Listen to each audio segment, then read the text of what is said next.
Good morning, everybody. Welcome to StrategyCorp's post-United States election webinar on what the results mean for Canada. My name is Garry Keller, and I'll be your host and moderator for today's event, part of our Geopolitical International Business Advisory practice. With Donald Trump's victory in Tuesday's presidential election, there are many questions about what happened and the impact on the relationship between our two great countries. We've some prepared questions for our panelists today, but hopefully there will be some time for an audience Q&A session towards the end, so please submit your questions using the Q&A function in Zoom. A recording of this webinar will also be posted on StrategyCorp's social media accounts in the coming days. This morning, we're joined by an excellent panel of three folks with decades of experience in Canada-US relations. Louise Blais is Canada's former ambassador and deputy permanent representative to the United Nations in New York. She was also Canada's Consul General in Atlanta, who played a major role as part of the renegotiated Canada-US-Mexico Free Trade Agreement, or CUSMA, including helping to lead the Team Canada process. She's now a Special Senior Advisor of International Affairs to the Business Council of Canada and a Senior Advisor to the Pendleton Group in Atlanta. And she joins us from Montreal today. Richard Madan is CBC TV's award-winning Washington, D.C. correspondent. An accomplished journalist and political specialist, he has covered many presidential and midterm elections since 2016. He also covered all of the CUSMA negotiation rounds, becoming the first journalist to break the news that a Canada-US deal had been reached. And Richard joins us this morning from the end of the campaign trail in Philadelphia. Finally, Chris Sands is director of the Wilson Center's Canada Institute based in Washington, D.C., which is the largest policy research program on Canada outside our country, and is the leading source of scholarship on U.S.-Canadian relations in Washington, D.C. Chris is well known by decision makers for his deep analysis of the relationship between our two countries, and he joins us this morning from Toronto. Thank you for joining us, folks. Lots of questions, so let's get right to it. First, let's start with the raw results on the ground. Richard, you're in Philadelphia this morning, on the ground, reporting still. Give us your top 2 or 3 impressions from what you saw leading up to and on Election Day, and the subsequent result. I think you're on mute, Rich.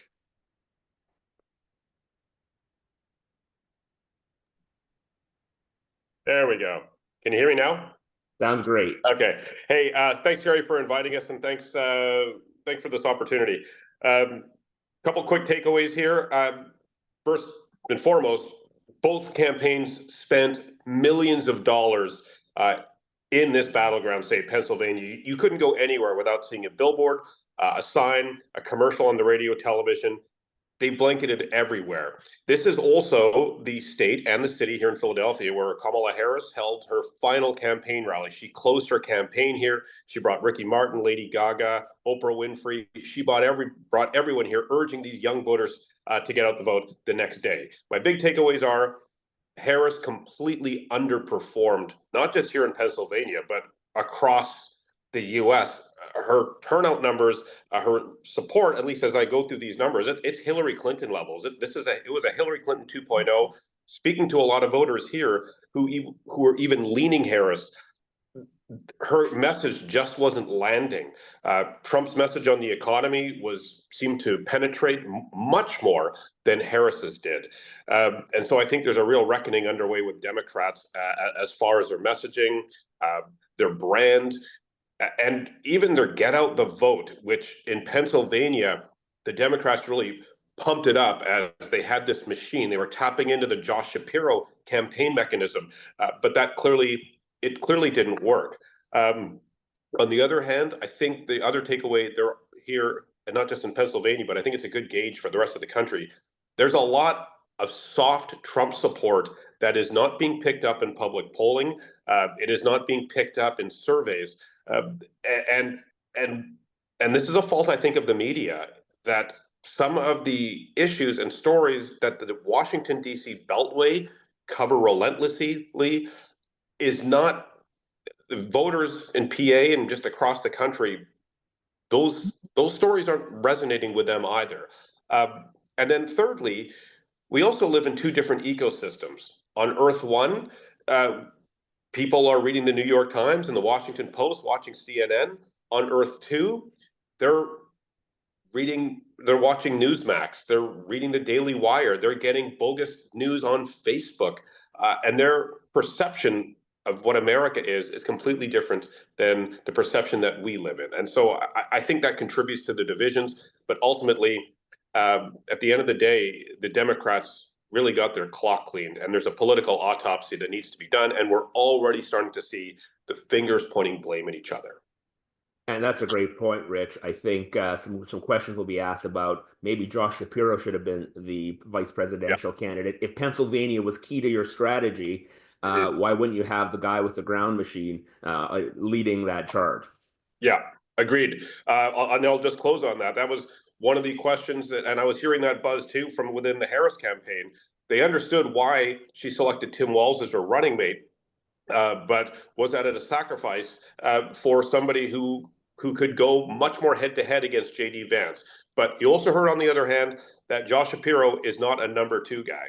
He's the lead actor, not the supporting actor, so to speak. So perhaps there was a personality clash between Team Harris and Team Shapiro. Louise, there are many data points, obviously, Rich has talked about from the last 48 hours, which has fascinated me as well, whether it's a popular vote, the flip of the Senate, and quite possibly the House for the Republicans, or how almost across the United States at the county level, there's been a palpable shift rightward.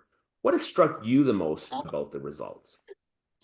Well, just picking up a little bit on what Richard said, Gary, I mean, it's when 8 out of 10 Americans think that inflation is still going up, when in fact it's decreasing, gives you an idea. People, there are two universes and two worlds out there, two Americas.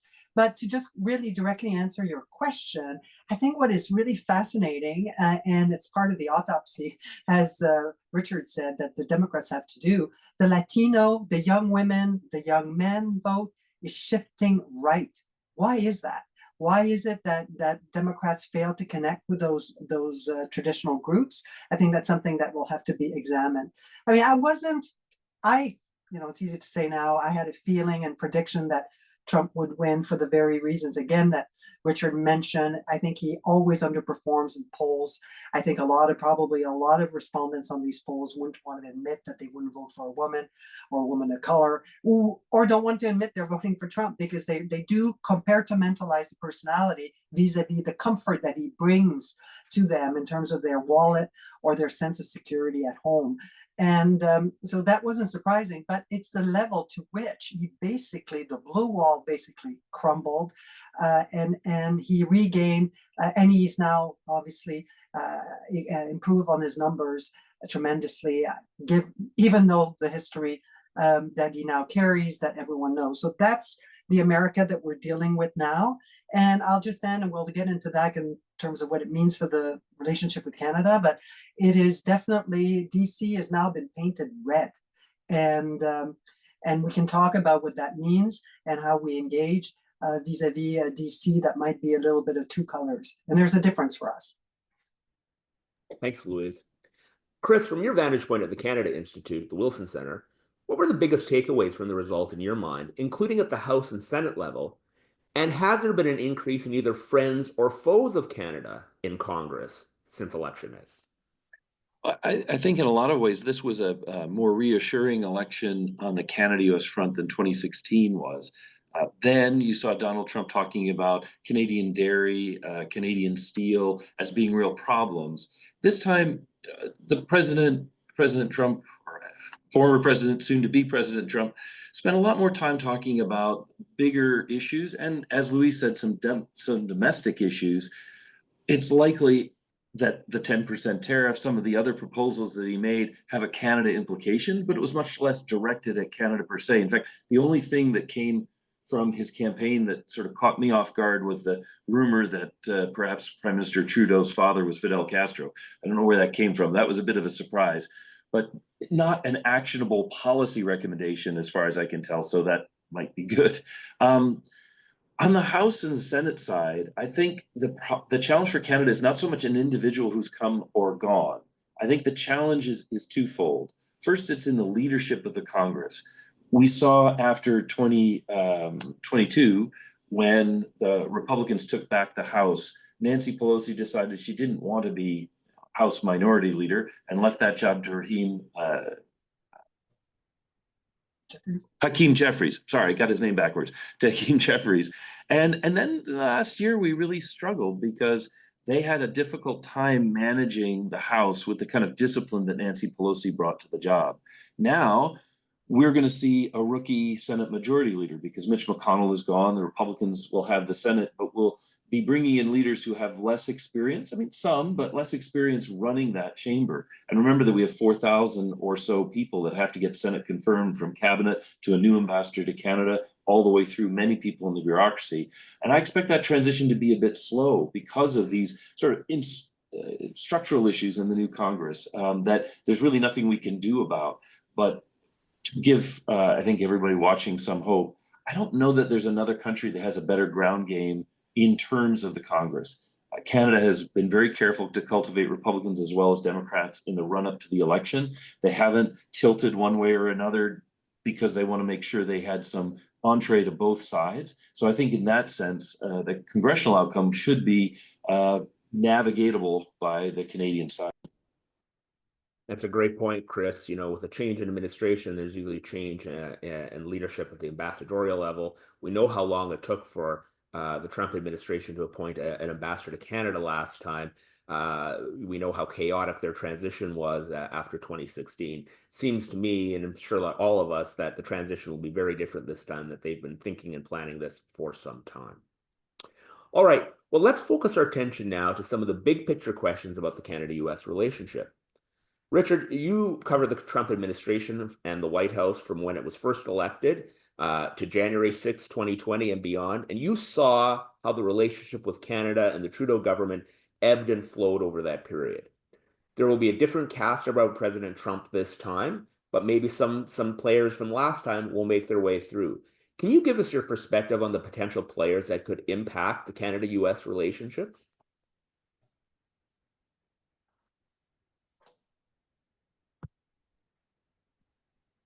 There we go. My microphone keeps muting on me. Okay, first and foremost, keep your eyes on Doug Burgum. He's the North Dakota governor. I think he's going to play a major role in the Trump administration. There's buzz I'm hearing that he might play a role on the energy side. So that's the guy I think the Canadians should get to know. Also hearing buzz about Marsha Blackburn, a senator from Tennessee, might play another role in the Canada-US relationship. I'm just not sure how. And on the far right of the Republican Team MAGA, there's a lot of noise about immigration. And are they thinking about slapping visas from any visitor into the United States? Does that include Canada? I think that's on the fringes right now, but that's something to keep your eye on. Is this something they would actually do? So those are three things just off the bat. We'll zoom out a little bit. Trump 1.0 presidency, we know Trump came into the White House. He was a political outsider with no government experience. It was an administration that was really marred by chaos, division, and impeachment, palace intrigue. Trump 2.0 comes in knowing his way around the White House. He knows what levers to pull. He knows what guardrails to push. He knows what norms to break to advance his agenda. So I think we're going to see a president, when he returns to the White House, who knows what he's doing, as opposed to the last time when he was surrounded by people that tried to keep him in check. He's going to replace these career bureaucrats with party loyalists to get his agenda through. Trump and Trudeau got along really well at the start of his first administration. And of course, we saw that relationship fray throughout the years as he was in the White House. We'll remember the G7 in Charlevoix when Trump stormed out. And since then, he hasn't really been a fan of the prime minister. However, to go to Chris's point, the embassy, the mission in DC, they have very strong outreach on the congressional side. And Team Trump, you'll see a lot of familiar faces when they return to the White House, and I think that's a good sign for the Canadian mission in DC. Also, look at probably one of the biggest changes when Biden won the election back in 2020, and we broke the story first. He canceled the Keystone Pipeline day one. Trump is very pro-energy. I think there's going to be some parallels there between Canada and the US going forward on the energy file. But when it comes to personalities, I think it's a familiar face returning to the White House. But the one thing covering the Trump White House.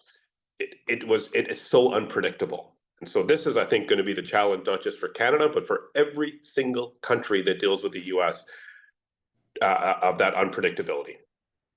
And I saw Bob Lighthizer name on a potential chief of staff list. Possible chief of staff, yeah. Absolutely. He obviously played a major role in the Kuzma negotiations.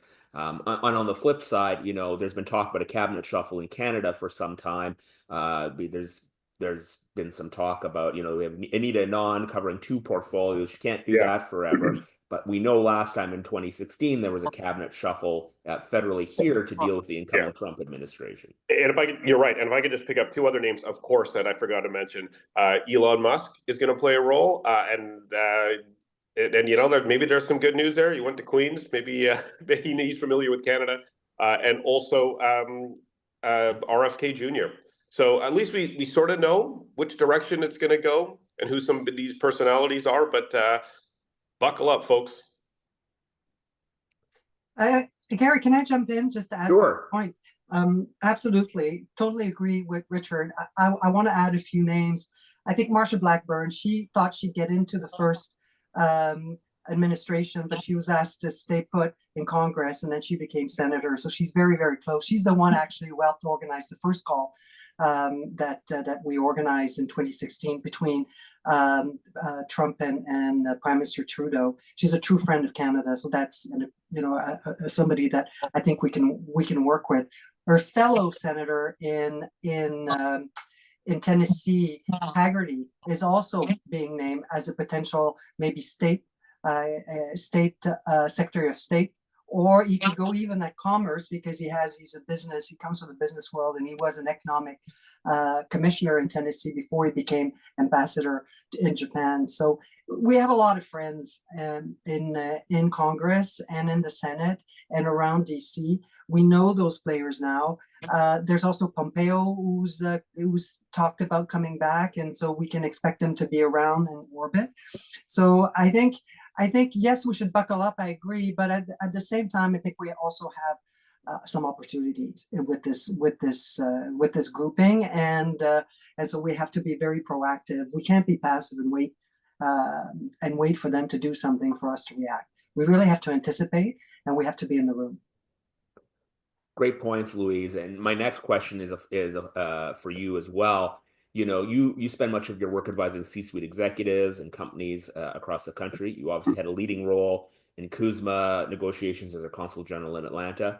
What are your 3 top issues that are flashing yellow lights for you from a cross-border perspective, including the biggest irritants with the new Trump administration? Well, we have the perennial irritants. Obviously, supply management of our dairy is one of them. We have a different interpretation of what we agreed to on USMCA on rules of origin for the automotive, so that's going to come back. And then we've added a few on top. The DST, I think, was self-harm, not appreciated at all. The fact that a bill was presented in our parliament to actually keep dairy off the table was also not well perceived. You heard the American ambassador's comments today. I think that there are things that we have done that we'll always want to, I don't want to use the word protect, but promote certain sectors that are fundamentally important, existential to our economy. That's understandable. But at the same time, we have to navigate very closely. So those are the key issues. And then, of course, what we're now hearing about, and we have been successful at attracting negative bipartisan attention on this, it's on our NATO spending. Yes, we finally did promise that we would meet it, but the timeline just is not satisfactory to either side in the US. So I think we can expect that to be an issue. They'll want us to speed up. They'll want us to get serious about how we're going to go about making those investments. And then they're looking at our critical minerals. We have to get our act together on getting those out of the ground. We've got to seem serious. And so those are the issues that I think will be top of mind. Obviously some great challenges there, but some great opportunities for Canada as well to really play a leadership role and to build the Canada-US relationship. Now, Chris, as an American, you've had a long career watching the Canada-US relationship, both its ups and downs over the years, and you speak to a lot of decision makers and influencers on the Canada-US relationship in Washington and elsewhere. What, in your opinion, are the 2 or 3 biggest issues Canada needs to watch out for, both in this transition period and after Inauguration Day in January? Um, for the transition period, I'll start with that. What we saw, some people will remember, after President Trump was elected in 2016, was a period in which his rhetoric about migration led a lot of people, a significant number of people, to head to Canada to sort of self-deport, to get out ahead of Donald Trump's actually mass deportation. And at that point, all we had was rhetoric. It was still the Obama administration. And so one issue I worry about is a repeat of that would send people north of the border, but you have the Biden administration still in charge. And so it'll be a very difficult transition time. Everybody's wrapping up their work, et cetera. I think we have to be careful to try to make sure that we're protecting the human rights of those people, but also making sure that we've got our border and our border checks and so forth in good shape. Migration is a tough issue for both countries in a lot of ways, but co-management and cooperation is going to be better for everyone. It'll just be tricky in that sort of short-term position. Second thing I would look at is everything related to China. We have a very polarized country, but national security is one thing in the United States that really pulls people together. And you saw remarkable policy continuity between the first Trump administration, the Biden administration, on the issue of China, reshoring, taking a tougher stance, deterring an attack on Taiwan, pushing back against cyber espionage, and so on. Those are areas where Canada actually shares a lot of interests and can be quite helpful. So that's a great calling card. Republicans and Democrats are worried about the global instability. And on a few issues, I'd add the Arctic. This is an area where Canada could make a tremendous play by investing in your own country to improve security and get real points for that in Washington. 2 other things I just mentioned. One is a sort of concern I've had under the Biden administration that when Canada said no to leading a mission on Haiti, when Canada said we're not sure about taking a bigger role on Ukraine, that was when Secretary of State Tony Blinken had come to Canada in order to prepare for President Biden's visit in early 2023. There started to be this shift in, maybe we'll call it a vibe shift, since that was the phrase of the election, but a vibe shift from perceptions in Washington of a Canada that won't, shifting to perceptions that maybe it's a Canada that can't. And that's a subtle distinction, but if Canada won't, then the answer is negotiate. Let's figure out what the carrots and sticks are and get Ottawa to come on board. But if Canada lacks the capability to do certain things, maybe it's because of too little defense spending, maybe it's political will, well, then we're going to stop asking, because the perception will be that we're just rubbing your nose in your weakness, and that really isn't helpful. So I think the antidote to that will be in the early part of this new administration, not just to have announceables, but to actually show some results. Louise mentioned critical minerals. It's very important. You'll remember that Donald Trump's previous administration in 2019 negotiated a joint action plan with Canada on critical minerals development. It took effect in 2020. There's not a lot to show for it yet, even though we've had 5 years. And so it's really important to kickstart those things and show kind of how we're making progress to kind of prevent Canadians from being perceived as people who just can't get the job done. One last point, which I'd like to make, relates to the changing of the guard. If you live in the Washington bubble, you've heard a lot of anti-public service rhetoric. And there are a lot of people who are sort of in that baby boom generation, maybe younger baby boomers or mid baby boomers, and then sort of upper end of Generation X who are in the civil service, who are asking themselves now, do I have 4 more years in it? And for me, do I really want to be among the most hated swamp creatures for 4 years, or can I, rejig my finances and get out of government? We don't think often enough about how there are people in the Department of Commerce or EPA or Department of Transportation who have built up relationships with Canada. They've learned a lot about how Canada works, and they're some of the most effective friends of Canada in the government. But as they begin to head out, they're going to retire eventually anyway. that'll be a huge loss for Canada because we'll bring in new people. There's very poor institutional learning in our bureaucracy. You change the people and it's a whole new day. It's like 50 First Dates, I think, was the Jim Carrey movie, where you're constantly reintroducing yourself. So I suspect there will be some churn in the bureaucracy that Canada will really have to find ways to navigate, making new friends, and maybe bolstering those who are kind of on the cusp of getting out of Dodge because of the political rhetoric, whether it's Project 2025, which I know President Trump has rejected, or the spirit of it, which put a lot of people who work hard in government feeling on the defensive. Yeah, absolutely. And the point on migration is really important because, I'm sure Canada has been working for some time now on a plan. People vote with their feet, and if a presidential candidate has gotten elected saying he's going to deport 11 million people, people are not going to wait for inauguration day. They're going to start moving as soon as they can. So something I'm certainly keeping an eye on very closely over the coming days and weeks. Now, Rich, I know you're on the ground in Philadelphia. You may have to drop off because you've got to do some reporting off the top of the hour. So I'll go to you first here. You've got strong networks in both Ottawa and Washington. You regularly talk to decision makers who have influence over the relationship. We have a bit of a big little sibling relationship. We often think that they think about us as much as we do about them, but that's not the reality. What's your top piece of advice for Canadians about breaking through that barrier? So I think Chris really summed it up nicely. Is Canada a partner? Are they a can-do ally? Because there is a perception that some federal ministers come to Washington, they soapbox, they talk a lot, and then they just go back home and nothing is accomplished.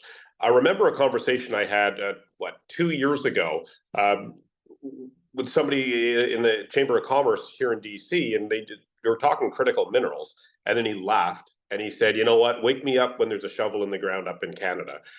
So I think that sort of sums up the Canada-US relationship right now, where Canada just talks up a big game, but 5 years later, there's nothing to show for what has happened. Other issues I'm going to look for, especially in the months and years ahead, particularly because we're in a new political season here in DC. We've got a Republican White House, Republican Senate. I haven't looked lately to see where things stand on the House side. But leading Republicans, especially on Capitol Hill, have really, and this goes to Louise's point earlier, they have ripped into Canada on defense spending. They've ripped into Canada on immigration. They're sounding the alarms when it comes to illegal migration, that cartels are flying illegal immigrants into the Toronto airport, and then there's this orchestrated plan where they get into vans and then they drop them off in Sarnia. You have the Michigan Border Patrol sounding the alarms. So I think immigration is going to be a real touch point between the Canada-US relations with this incoming Trump administration. I suspect there's going to be a lot of pressure on the Canadians to boost up their immigration system along the northern border. We've already heard Vivek Ramaswamy talking about building a wall on the northern border. So I think we're going to see more focus on the Canadian side of the border question on top of in addition to the southern border. Louise also talked about NATO spending. I think that's going to be a really big issue for Canada heading into the next medium term. And of course, we can talk about USMCA and the sunset clause. That comes down the road. If there's a push on the U.S. side, then that starts the whole process on the sunset clause, and the process goes from there. It could get ugly again. Yeah, and that's a great segue into my next question for Louise, who was involved in those negotiations. We all know that there's a review clause that can be triggered in 2026. And both Donald Trump and Kamala Harris committed during the campaign to a review. I was struck, about a month ago in a campaign in Michigan. She got on stage. She said she was proudly one of 10 senators who voted against the deal and pledged to have a review too. So no matter what happened in the election, we were going to get a review of CUSMA, it appeared to be. So, Louise, what are you telling your clients and others about 2026 and beyond? What are you advising folks to start doing if they haven't already been doing it? Because 2026 is just around the corner. Well, that's right. Well, other than investing in the United States and moving some of their operations, no, I'm just joking. Obviously not. I would never do that. But no, it is a concern. There's uncertainty built into the renewal, unfortunately, and we see that uncertainty sometimes. Investment capital flows looks for certainty, and so we have to be cognizant of this. I think that in this case, when we discussed it, because the administration will have control of the Senate, and now it's looking more and more likely the House. It gives them ability to move quickly and fast on issues going into their first year. They're going to want to get as much done while they have that control. So you can look at a very active first year, like we had under the first year of the Biden administration, with all these gigantic bills that were pushed through without very much debate when you think about it. So we have to be prepared that they're going to come out of the gate with a lot of measures. Will they, we haven't really talked very much about tariffs just yet, but obviously he campaigned on the 10% universal tariff. It changed from day to day, but let's just call it 10%. Is Canada included, targeted? Does it make sense even for them to target things like our oil exports that they're dependent on? And it's like imposing a carbon tax on their consumers. I doubt it. We're going to have to wait and see if they're going to be surgical vis-a-vis Canada, and how this tariff threat plays in with the renewal of USMCA. We have to be prepared for them to use as much leverage as possible. We have to be creative on our side. We have been very good negotiators in the past. I have no doubt that we will be again, but we can't have everything. We're going to have to think about how we're going to get out of this with the least possible damage. And probably the best defense is offense. I think we have to really explain, do a better job. We've been doing it for a long time, but we're not done. To try to really convince those that are making decisions that really we make things together now. We make their manufacturing sector competitive. We have enormous amounts of investments. We're employers in the United States. And so we have to constantly remind them, and really, honestly, many of them understand. And I know we worry about some of these decisions, and we have to be very proactive, but I'm also confident that we can get through. I was reading another statistic just recently that, obviously everyone, well, not everyone, but most in the United States believe in applying tariffs to Chinese imports. But when you start to talk about allies, everything, those numbers drop. They don't drop to zero. I mean, there's a sense in the United States now where where the United States has been there for everyone else for too long, and now it's time for it to look after itself. And we can't count on the fact that we're a strong ally as it passes. But it does drop. There is an understanding that some of the jobs in the United States depend on markets. We're the United States' #1 consumer. We've got to play those cards. We've got to play them astutely. We can't always go asking for stuff. We've got to be ready to think big, be ambitious, try to really present to the Americans a more ambitious relationship that benefits them, and take a holistic approach and work as a team with the private sector. Government alone can't do this. You need all sectors of Canadian society to come at this.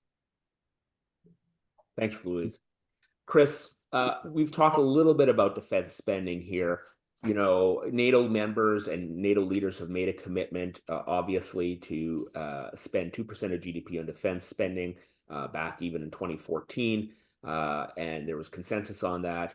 And as you mentioned before, there's a lot of concern in Washington, Canada's ability or willingness to even come close to that. Both under conservative and liberal governments in this country, we have been not meeting that target for a variety of reasons.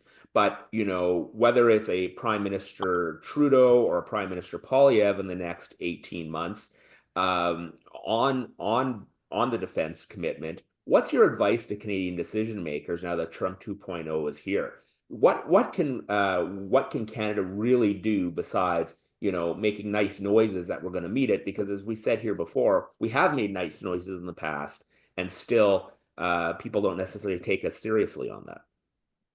I think it's interesting. When Prime Minister Trudeau was in Washington for the 75th anniversary summit of the NATO alliance, he made a commitment to reach 2% of GDP in defense spending by 2032.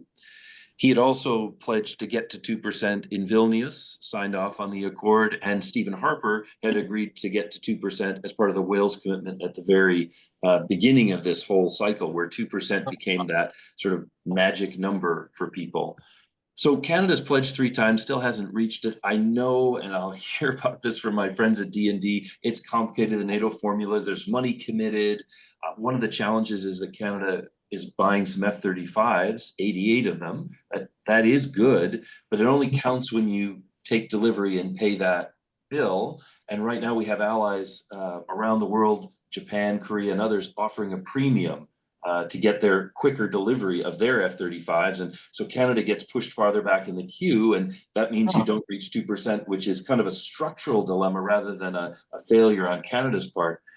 So I think what really will need to happen, and it may have to happen under the current Trudeau government, but I would also say this is really important for a Poilievre government, there needs to be a plan with a few more specifics and benchmarks to show that you're getting there, rather than just a pledge that doesn't have anything behind it. And I want to emphasize that Pierre Poilievre has talked about 2% fairly skeptically and talked about, well, I'll finance it by cutting foreign aid. And I've looked at the budget. I don't think foreign aid would get you to 2%, even if you transferred all that money to defense. So he too needs a plan. And I think the pressure on Canada to get a plan together will be the number one thing. A second piece of that, though, has to do with some of the shift in U.S. thinking.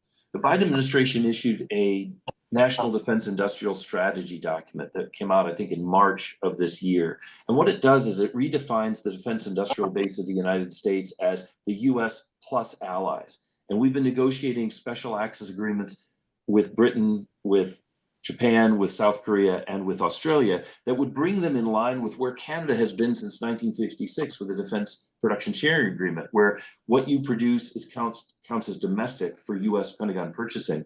So Canada's going to have some rivals in that space, but it also has benefited from things like the icebreaker collaborative effort. We call it ICE Pact, where Canada, Finland, and the United States will work together to develop a new technology, an impressive new design for icebreakers and get them built. And then all of Western allies will be able to buy that model. That's a very creative way to start rethinking defense production, and one in which Canada could have a sort of significant role. Canada's also got a similar consortium on non-nuclear Arctic-capable submarines with Norway and Germany. And many Canadians will remember that AUKUS, which began in that same spirit, Canada wasn't invited initially. You could defend that, but it did, I think, sting some people in Ottawa.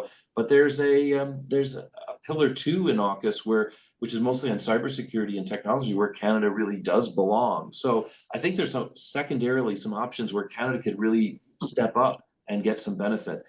The last thing I would say, and I know we're short for time, so I'll be brief. One of the things that Donald Trump and I think Joe Biden appreciated when they came in is that the George W. Bush, Barack Obama era of small, what Max Boot calls the savage wars of peace, was deeply unpopular. And I think a sleeper issue in this election, which is a distinction from Canada, is that in a lot of small towns and suburbs and even cities around the country, young voters know of somebody who lost someone in the war, or they have someone who's injured in home. And that's a reality for millennials and Generation Z and some Generation X people too. I think it makes them very skeptical of the US being the global policeman. And what that has resulted in is this shift towards deterrence, which is very sustainable for the Americans. We're going to spend so much money on defense, no one will dare take a poke at us. And also we won't have injured and dead soldiers coming back. So that's kind of something that both Biden and Trump identified early on.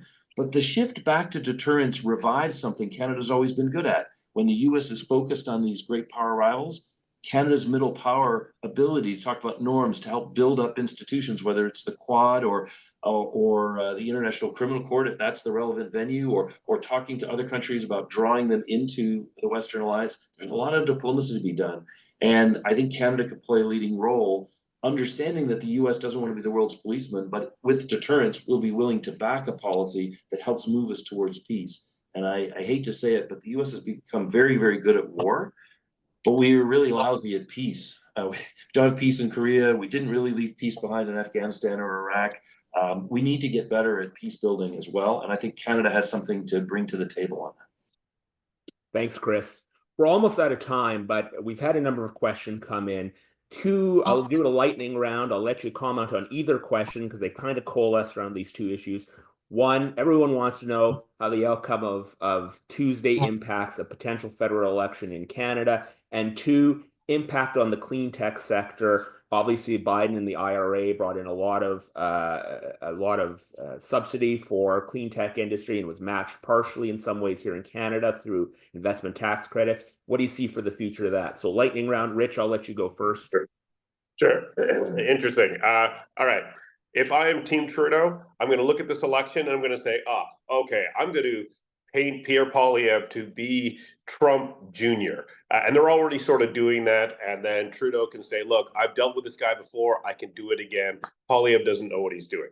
That's just off the top of my head. If I'm Team Poilievre, I'm going to try to tread carefully. There's a couple. If you're a conservative in Canada, there's a few things that you can learn from how on what Trump campaigned on. Aggressive economic message that seems to resonate here with voters in the U.S. And so if you're Team Poilievre, there's a few lessons learned from how Trump campaigned and his messaging. So I suspect whenever the election in Canada is called, Trump is going to play a significant political role. Over to you, Louise. Thank you. Well, I think the Liberal government has to be careful here in painting Poilievre and Trump light as if it's negative. You can't do that and have a good relationship with the president. So they're going to be a little bit stuck. But they have had those tendencies, which I think are damaging. I think it's complicated for us. We're at the end of a mandate of a government that's a minority government, that's low in the polls, that's assailed by the opposition. That's not a position of strength.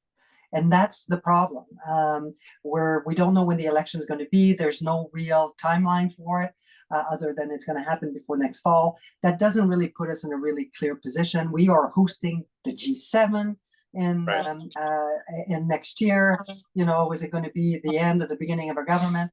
Those questions, I think, complicate life. And quickly on the clean green energy transition, I don't think Donald Trump is going to change that direction enormously. It's a lot of red states that have benefited from those incentives. I think what is done is done. I think it's not going to be an either or. It's going to be an and. He's going to do both. He's going to go, drill baby drill, but at the same time also not going to pull the rug under the feet of those investments that have taken place and are taking hold. Although there is a softening of EV demand, but that put aside, I don't expect a huge shift there. Just to build on that, I also don't expect a huge shift. I think that there's a kind of mood of energy pragmatism in Washington, in part because we recognize that on current pace, not only will the U.S. fail to get to net zero by 2050, most of our friends and allies are also in the same boat. And as a friend of mine likes to say, the environmental movement needs to stop being such picky eaters. Nuclear, large-scale hydro, those need to be in the mix, and we need to pursue all modes. I think with oil and gas, Louise is right, there will be a drill baby drill moment, but I think people underestimate the degree to which Canada, if it develops the capability, and it's on the way, to export LNG to allies like Japan, will really get points in Washington. Japan's buying Russian gas, for goodness sakes. They don't want to, but when they shut down the Fukushima nuclear reactor and its siblings in Japan, that left them looking for wherever they could get gas. I'd so much rather they were buying Canadian. And that story could be replicated out. Maybe oil and gas becomes less bilateral and more of a competitive export, but that keeps Canada in the game, which is really important. So I think cautiously optimistic. One thing to watch, though, Donald Trump does have a sort of revenge streak, but he's very targeted. And so I think if he and Trudeau are clashing, let's see if he actually decides to show up to the G7 in Kananaskis. It would be kind of unprecedented, but not shocking coming from him, if we do all the preparations and just as everybody's arriving, he announces he's staying home.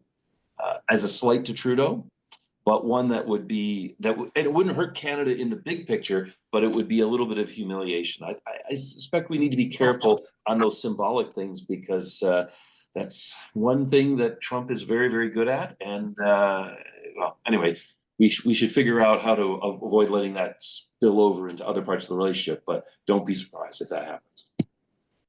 Great. Thanks, Chris. Look, thanks to all of our panelists this morning, Rich, Louise, Chris. Really appreciate your time and your insights. Lots to unpack there. Ladies and gentlemen, that brings us to the end of today's webinar on Canada-US relations, part of our Geopolitical International Business Advisory practice. Thank you again to our panelists, and thank you for joining us. And if we can be of assistance to you in helping navigate this challenging time, please don't hesitate to reach out to myself or any member of our team. Thanks very much, and I hope to see you soon. Bye now. See ya, guys. Bye.